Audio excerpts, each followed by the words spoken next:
Well, talk about it, Ryan. I mean, obviously, it's still kind of early in fight week, and you've traveled a little bit. I mean, you've kind of gone through this before, but what's this fight week experience like for you? I just got in last night. 20 hours of traveling. Kind of gets you a little bit, but I had a great night's sleep. Slept through the night, woke up feeling refreshed and a lot better. So being here, it's just really about, I fought in Australia, I fought, in different places before.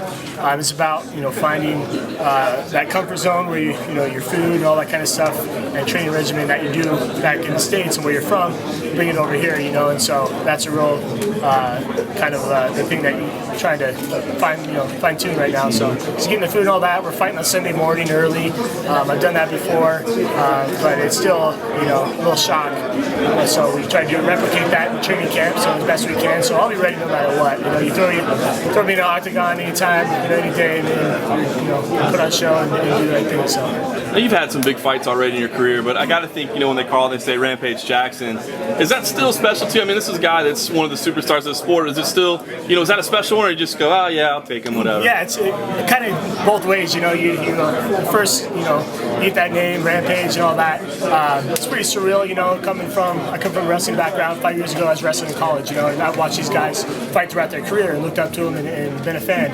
But at the same time, you get that name, you sign that bout sheet. It's just another man across the octagon. That's how you got to look at it. The guy's trying to take what I got. I'm trying to take what he's got. And my job is to go out there and win. And so you kind of look at it differently than looking at, I'm fighting Rampage or Tito or Nogueira or John Jones or those type of guys. So I've been there with big names, and this is no different. I'm just going to do my job.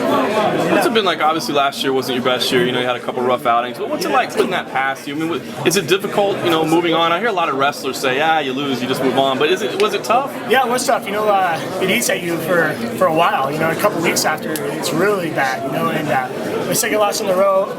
First loss, you're kind of like, all right, I lost to John Jones. He's been tearing through people, but you go and get a second loss in a row, you got to change some things up. And so we kind of looked at something as a team as we went back and what do we got to change. And we got a new coaching staff, we got a new head coach, new boxing coach, and instead of us kind of running our camp and having a game plan like, I'm going to go out there and take the guy down or whatever, we actually have somebody in there running our camp. We're not overtraining, which we, being a wrestler, we never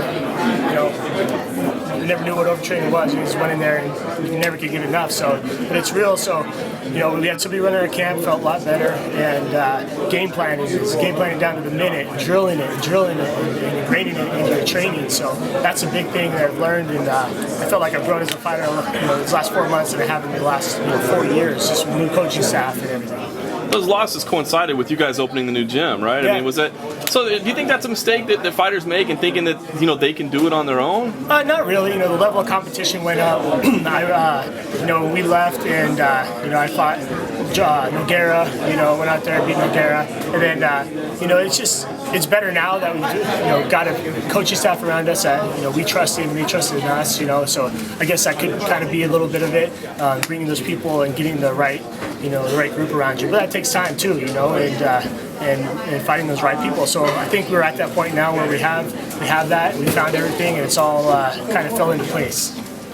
Now, you said with in terms of signing the contract with Rampage, it's just another name, despite him being, someone that you used to look up to.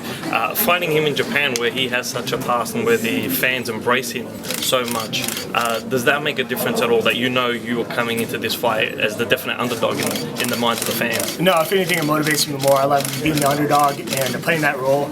And I've been in enough competitions. I've been in college wrestling. We're going into Iowa Hockey Stadium, and everybody's booing us and cussing at us. So I've been there, and if anything, it motivates me. And if anything, I think it adds more pressure to him.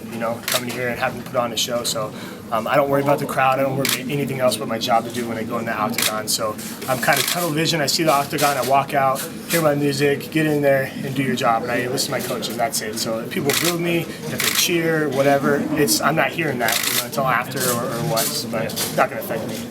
Is there anything special compared to other places that you have for being here in Japan, where that the crowd is so educated and the people accept that fight culture? Yeah, that's going to be awesome, having an educated crowd and not people just yelling and booing, not knowing what's going on.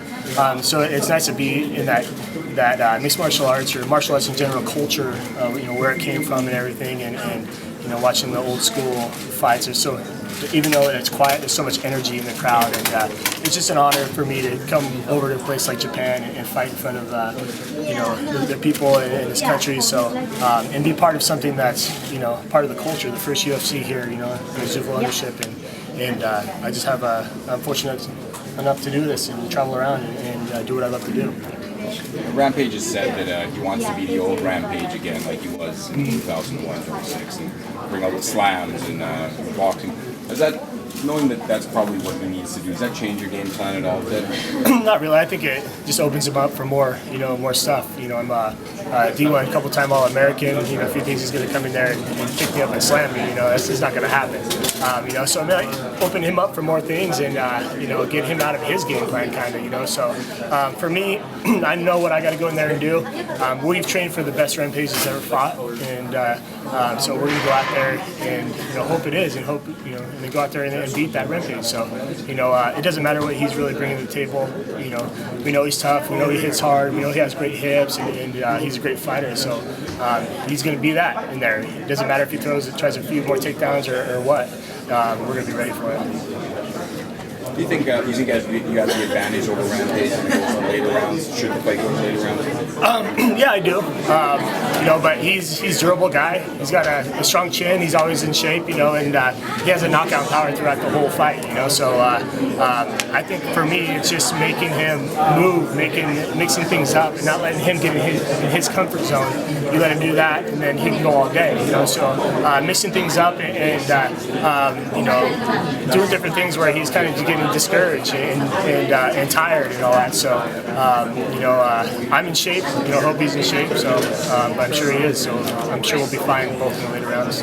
What does a win mean career-wise for you? I mean, like you've beaten Nogueira as a former Pride legend. If you beat Quinton as another Pride legend, what does it mean to you, both beating them and moving forward? Yeah, it's huge. Like I said, I had those setbacks in 2011, had a couple losses, but this will get me right back up to where I was. Rampage is up there, top 5 in the world, and it'll just put me back up to that upper echelon in the light heavyweight division. So that's what I'm looking forward to. My goal is to be the champion, and that hasn't left me at all.